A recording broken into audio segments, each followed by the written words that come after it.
made a kind of lower tariff trade zone.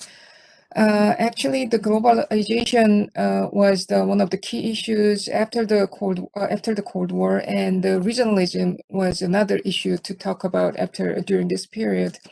So, since the early 1990s, the European countries offered a successful case to produce the EU and the Eurozone.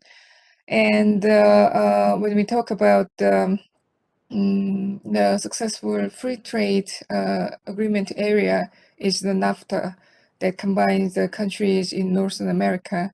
And probably the very unsuccessful case to go for the reducing the trade barrier is in South Asia, like because of India and Pakistan's continuous conflict.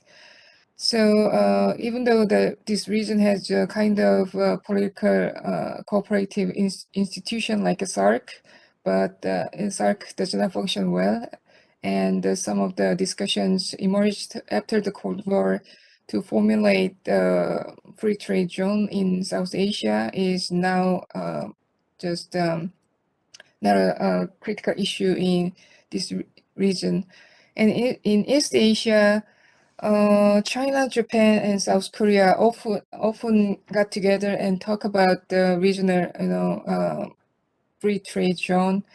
But since all these countries are big players in the global economy, and all these countries doesn't want to lose their leadership in this region, so still the Euro and Eurozone is the only case that gives a good example for the rest of the region to talk about how the economy can be the key area to talk for the regional integration. So there are three topics to talk about today. One is the economic integration, second is financial integration, and regional integration versus globalization. So we have three speakers here today. First speaker will be the Aileen, and the Aileen will talk about the economic integration and implications. Aileen, if you're ready, then could you share your slides? Okay.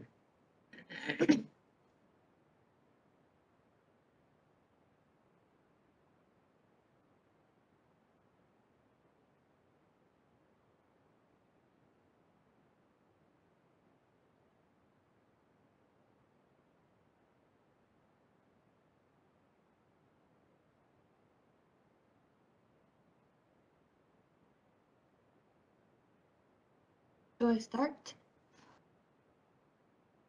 Yes, please. Hello, my name is Erin Park, and today I'm going to talk about economic integration and its implications. What is an economic integration? It is the process by which different countries come together to reduce or eliminate trade barriers and coordinate monetary policies.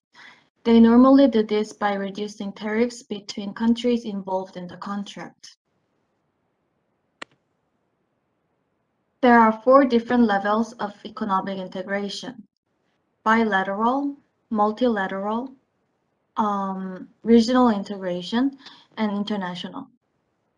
So a bilateral integration is when an agreement happens between two countries.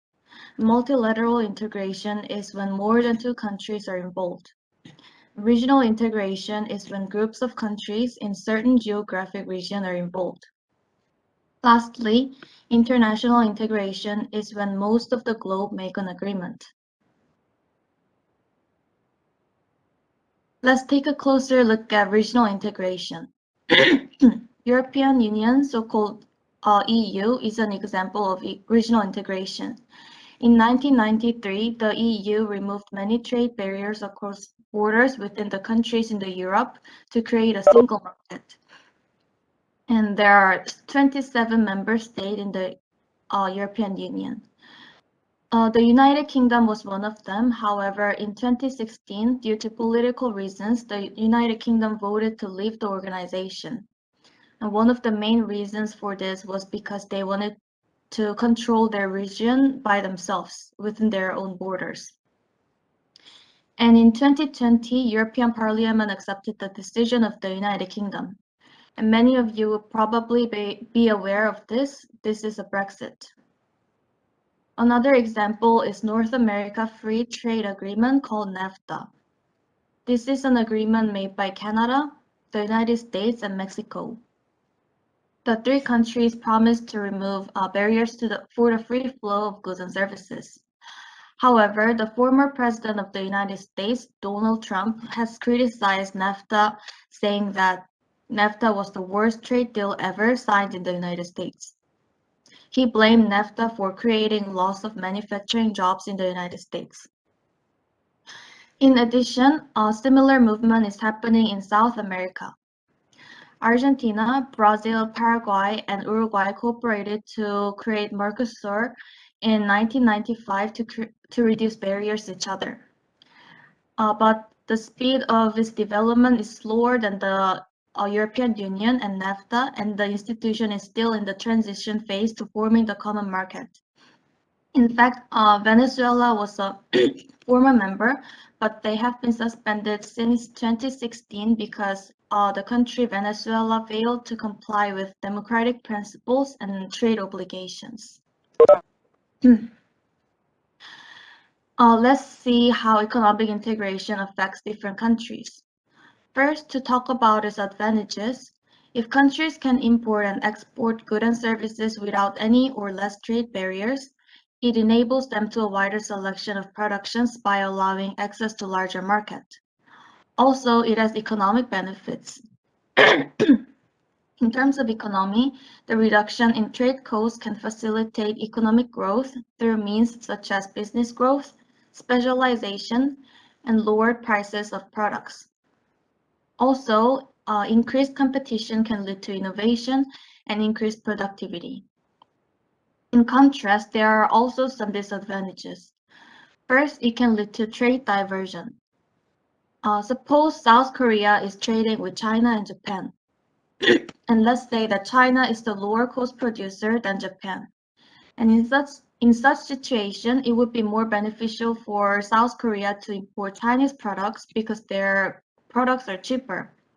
However, if South Korea makes an agreement with Japan and get rid of the tariffs, it becomes more cheaper to import products from Japan, although Japan is higher cost production. This is a trade diversion, and this makes a country to favor member countries at the expense of non-members. So basically, trade diversion is that imports shift from low-cost countries to higher-cost countries. This could possibly put some efficient firms in non-member states out of business, and naturally lead to unemployment consequences and corporate restructuring. Thus, it can be said that not every state, industry, company can equally benefit. If certain groups gain, others would lose. In a state level, this creates trade imbalances. Let's take an example of China and the United States. According to the OEC, the Observatory of Economic Complexity, in 2020, China exported $438 billion to the United States, while the United States exported $122 billion amount of the products. And because of such trade imbalances,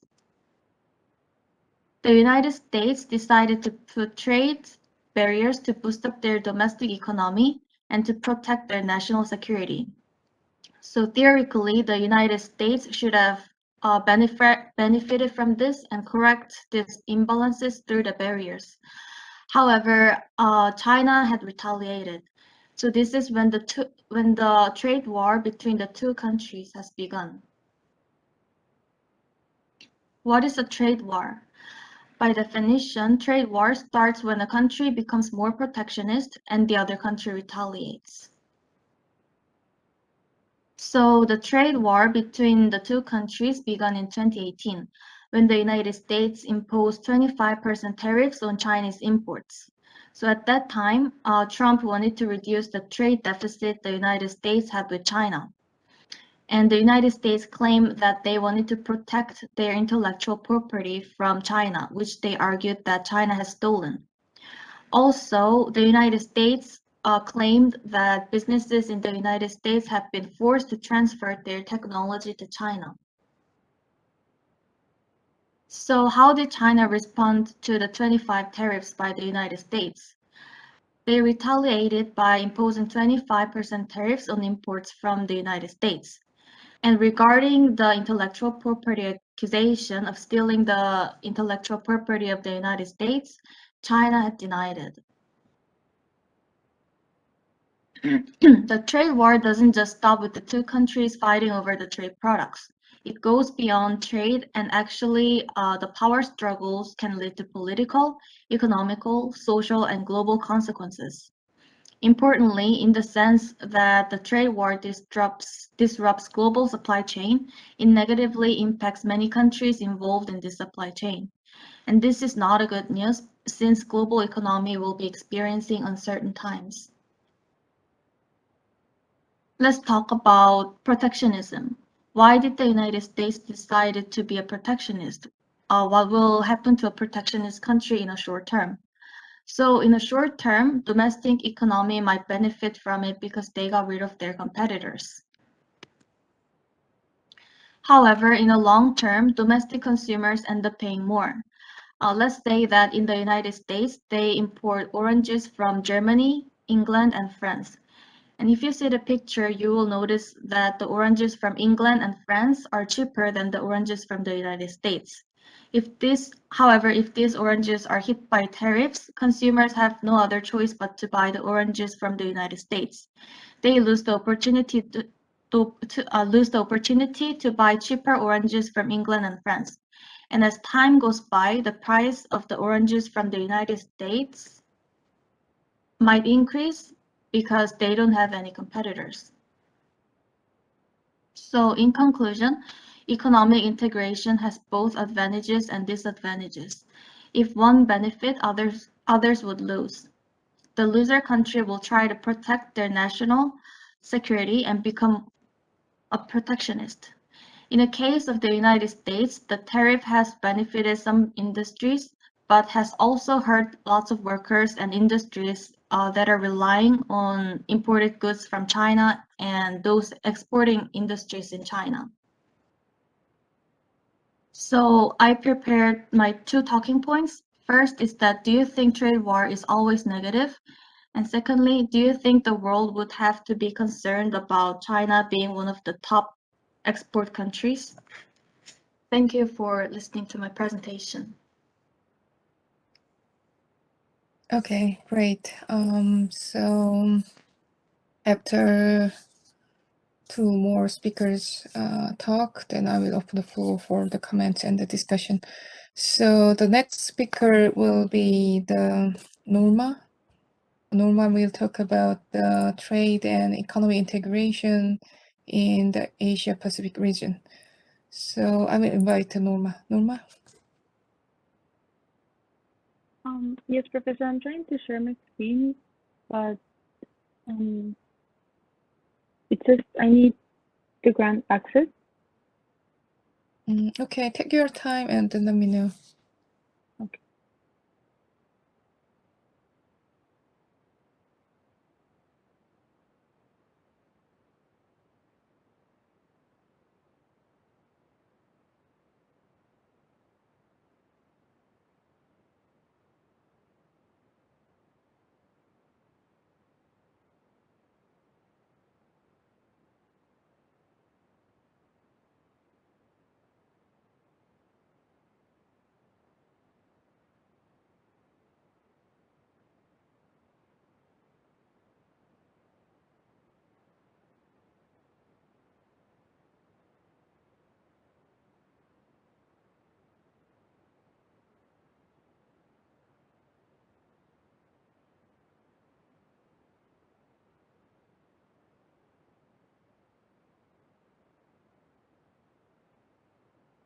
Professor, would you be able to share my presentation from your laptop, please? Okay, I will do that. Wait.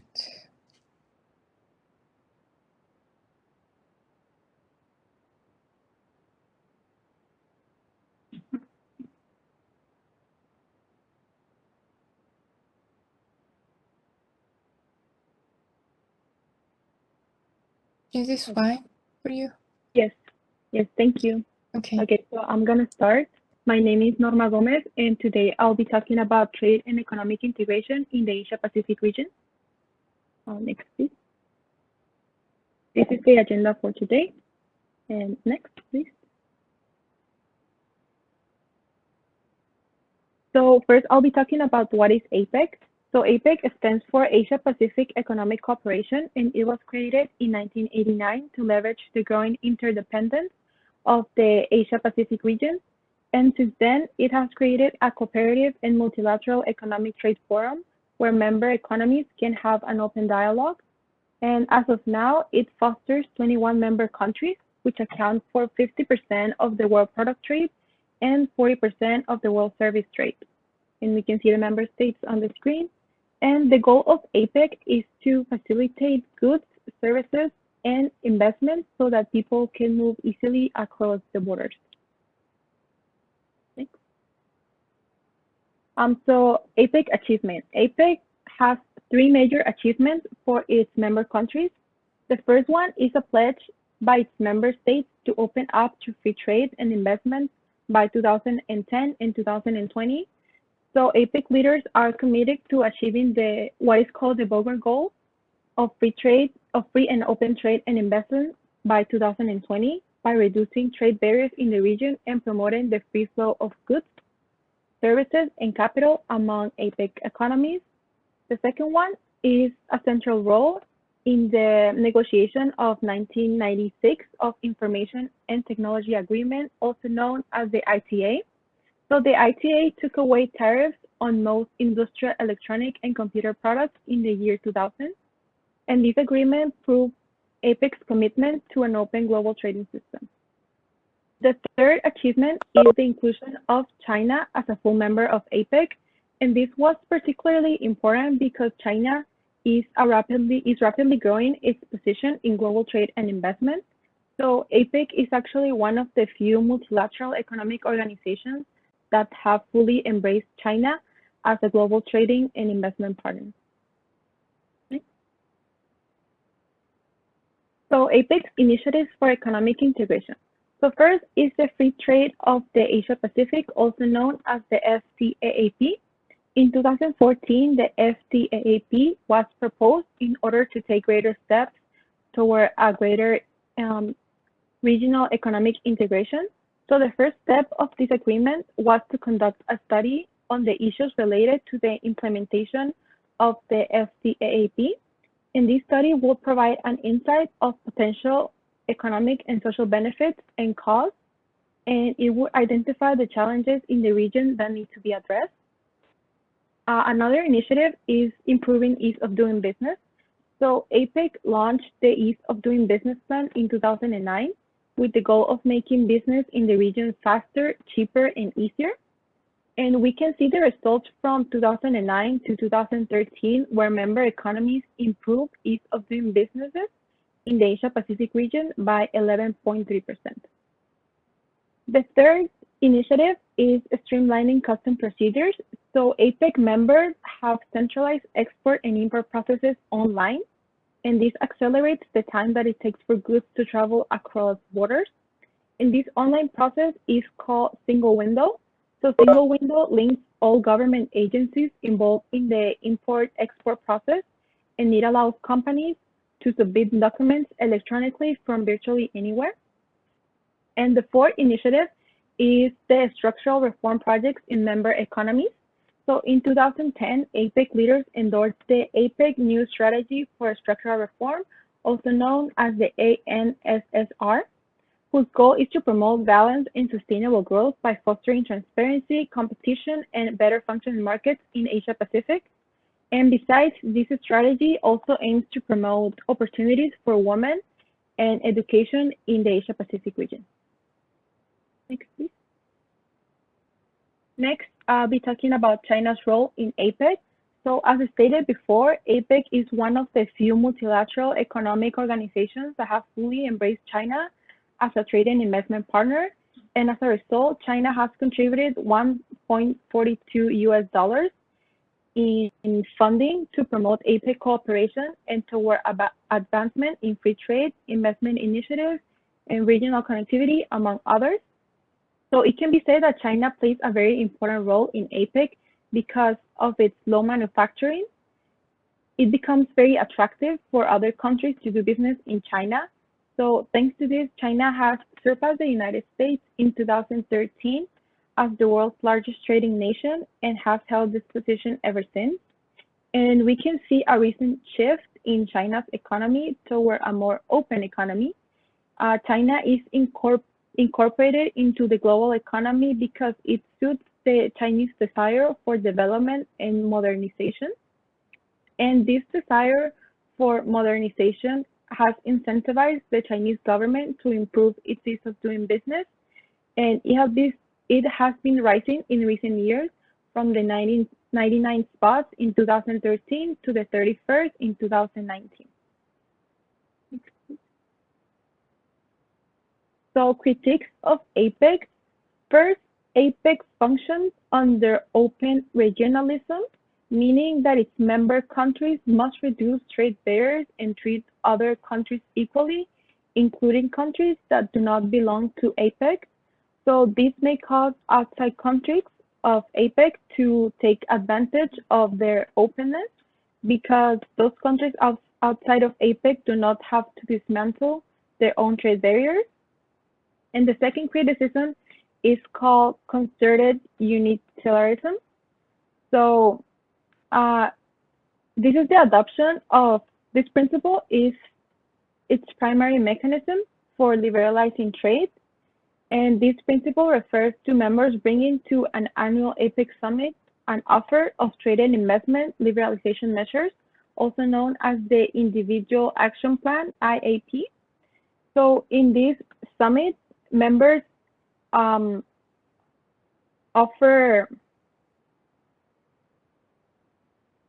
with this offer, members do not have to accept to reduce barriers, and it is also not subjected to any serious bargaining. So many criticize this procedure because it does not produce any substantive movement toward any of APEC's goals of complete removal of all barriers.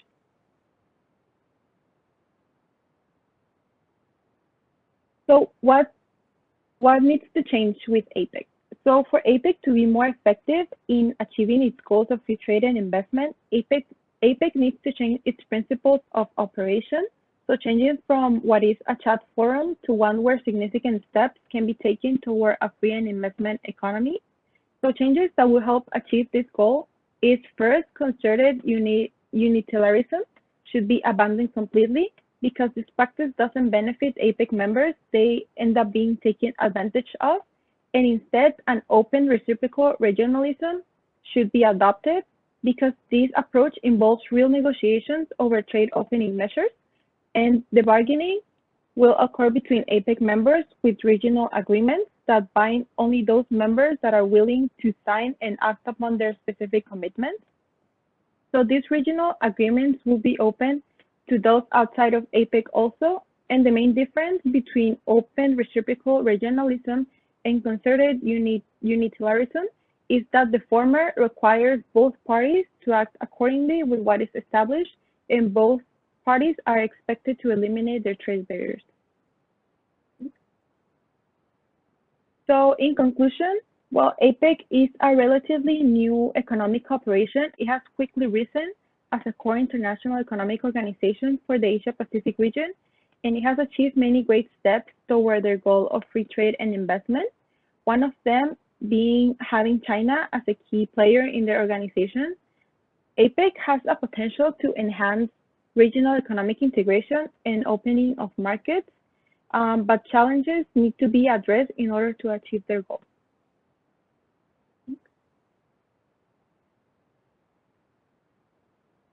And that's it. These are my references. Thank you.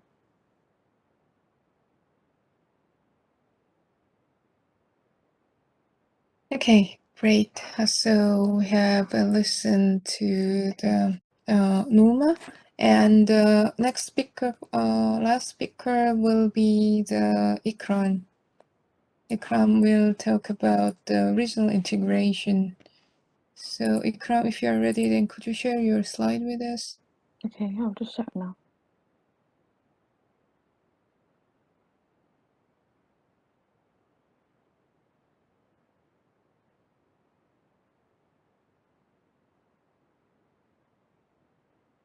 Okay, so hi everyone. My name is Ikram, and I'll be doing my presentation on regional integration.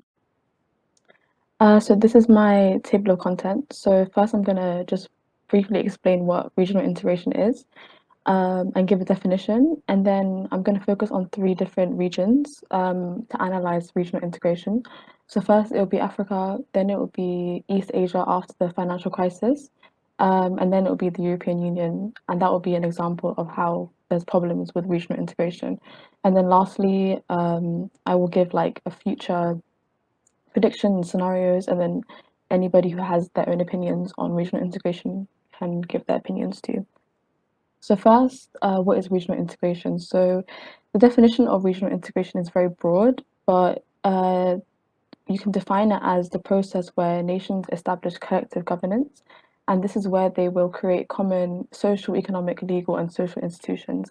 And some examples are the creation of a single market. For example, in the EU, most countries share the euro. You have the removal of trade barriers, you have common or single markets, and also shared institutions. And on the bottom right, you can see a map of the different economic regional integrations that are present today. So you have the African Union, you have the Arab League, you have ASEAN, you have the EU, you have NATO. So there's a lot that are present today. So first, to discuss Africa, so that's the first region to discuss. You can see that on the map there's many different organizations, and you can see that a lot of the time they overlap. And it's important to note that the issue isn't the quantity of organizations in Africa, but instead it's the quality of them.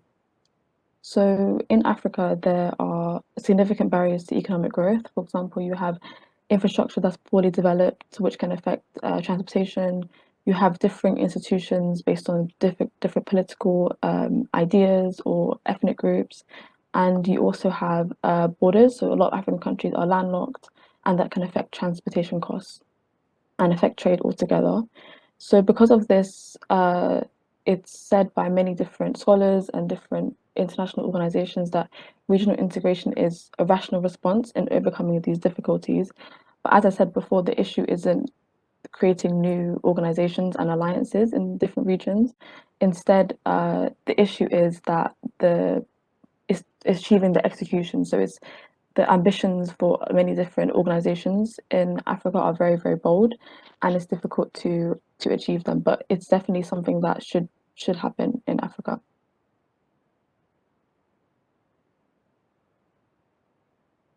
So the next region to analyze is East Asia, and this section focuses on whether some nations will prefer regional integration over global integration.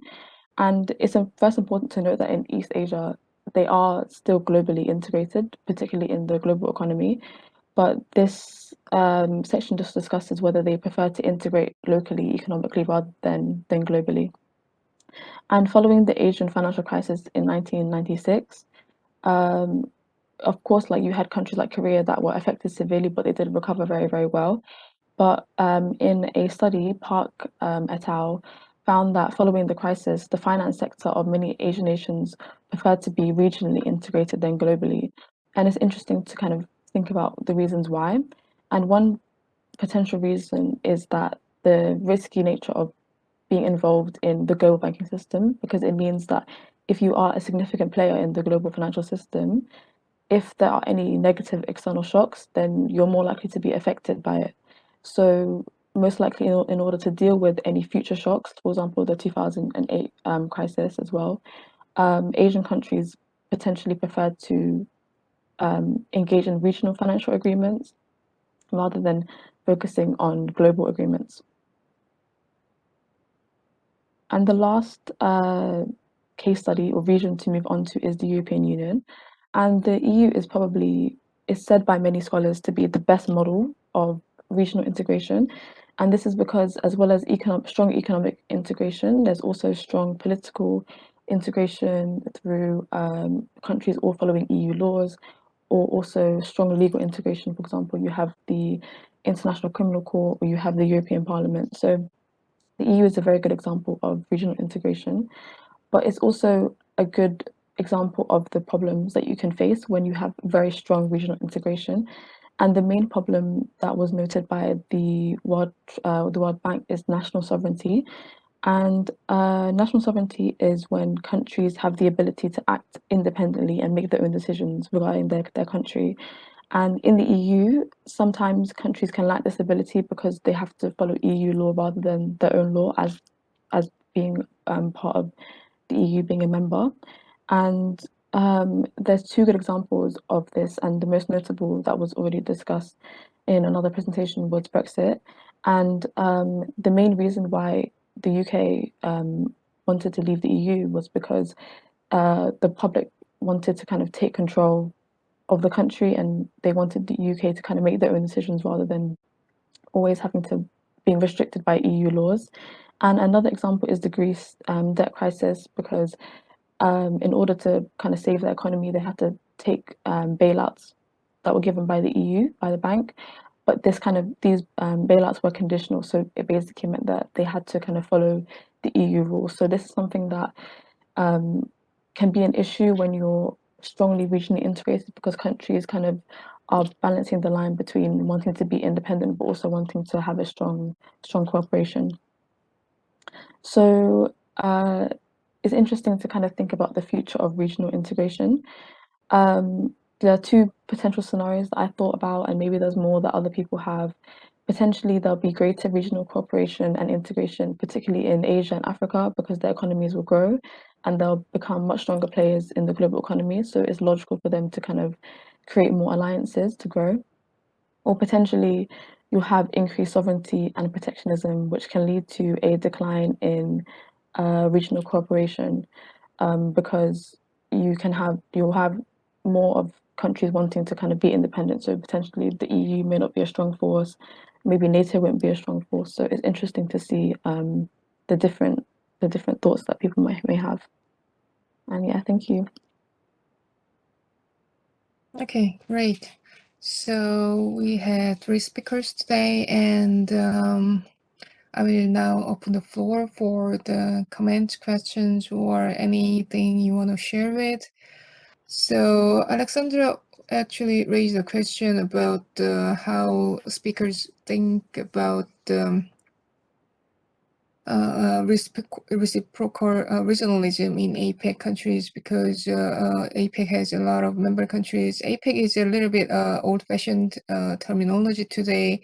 Probably we can replace it like Indo-Pacific, but still, when the issue comes down to the global economy and the regional economic integration, still the definition of APEC can be applied to the regional economic integration. So despite of the many differences in political system among the APEC members, how can you approach, or how can you suggest the reciprocal, open reciprocal regionalism? So probably this question goes to the older speakers.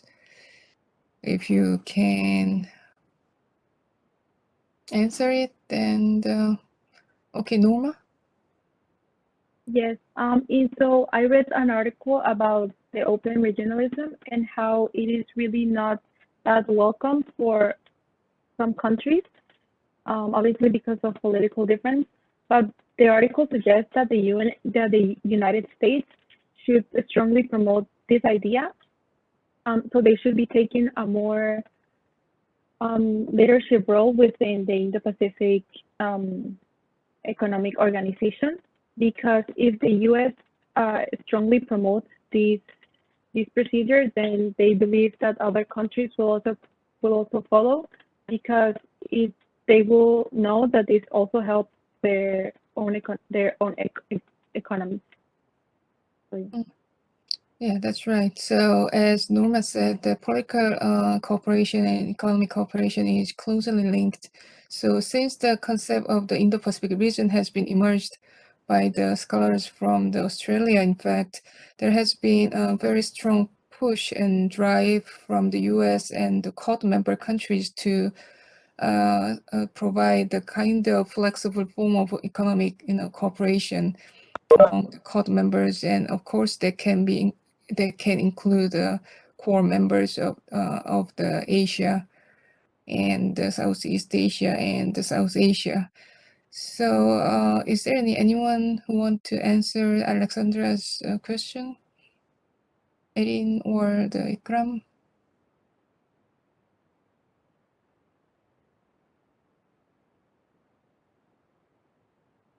Okay, anyway, the open reciprocal regionalism is a great concept that is used many times, but actually it is a very tricky, term, because every country try to make an agreement with neighboring countries or the countries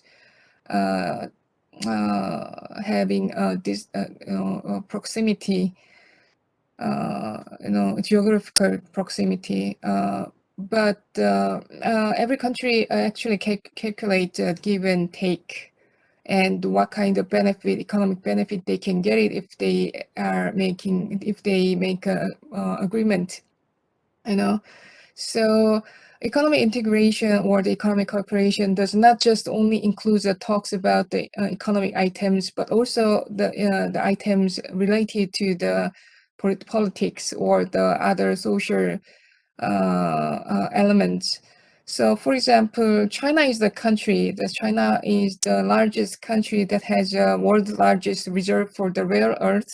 So often China has a kind of showing the pattern of negotiation that, okay, we will trade with you, we will export the rare earth with a cheaper price than we offer to the other country, but at least the recipients need to offer a kind of something equivalent to what China offers. So a lot of countries had to had to lower the tariff to import China's items, including the rare earth. So in 8 years ago, there was a small trade war between Japan and China. So there was a serious trade imbalance between China and Japan. Of course, Japan imported a lot of Chinese product. And after that, Japanese government tried to renegotiate with China. And in the process, Japanese government tried to imply that, okay, Japanese government may consider to increase the tariff against the Chinese product. And at that point in time, the Chinese government tried to threaten the Japanese government that we have a large reserve of the rare earths, and most of the Japanese electronic company need to import rare earth from China, or they need to import rare earth from the other countries with a higher price. So that trade war did not last long. Japanese government made a compromise with the Chinese government, because the rare earth was the really important key item for the most of Japanese electronic companies that makes cell phone or the TV or some chips for the cars and ships, merchant ships. So this kind of case is shown that that a lot of countries try to try to make a political negotiation along with the economic negotiations as well. So there is another question comes from the Adriana. So it goes for all the speakers that how do you think about the development gaps between the countries hinder regional integration? So Adriana, probably you need to elaborate a little more for the speakers. So for example, like since countries have different development in their economics or in their infrastructure, how does that pose a challenge between like the regional integration? For example, in the UE, some countries that provide more money might think it's unfair, like there are other countries that don't provide as much money, so that may pose a challenge. Okay, so this question is more similar to the trade imbalance made by the two or more countries that has made a trade agreement. So anyone who want to answer, or you can take some more time to think about Adriana's question. I can answer the question. I Oh, think okay, 그럼, I think it's like there's more to gain than lose from being part of regional agreements. I think that sometimes countries can feel like if they contribute more, then it's unfair. But I think the gains that you can achieve from being part of a regional organization is better, especially in the EU is a good example. So I think sometimes there's more to gain than lose. Okay, anyone who want to answer Adriana's question?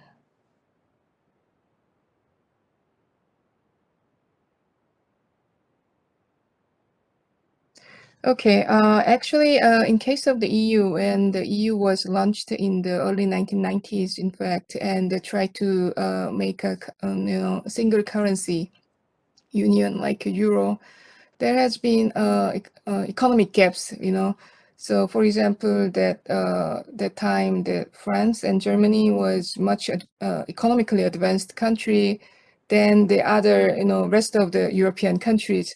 So some of the countries that has economically weak, for example, Greece was very much worried about whether Greece should be the part of the EU and should be joining to use the single currency like a euro.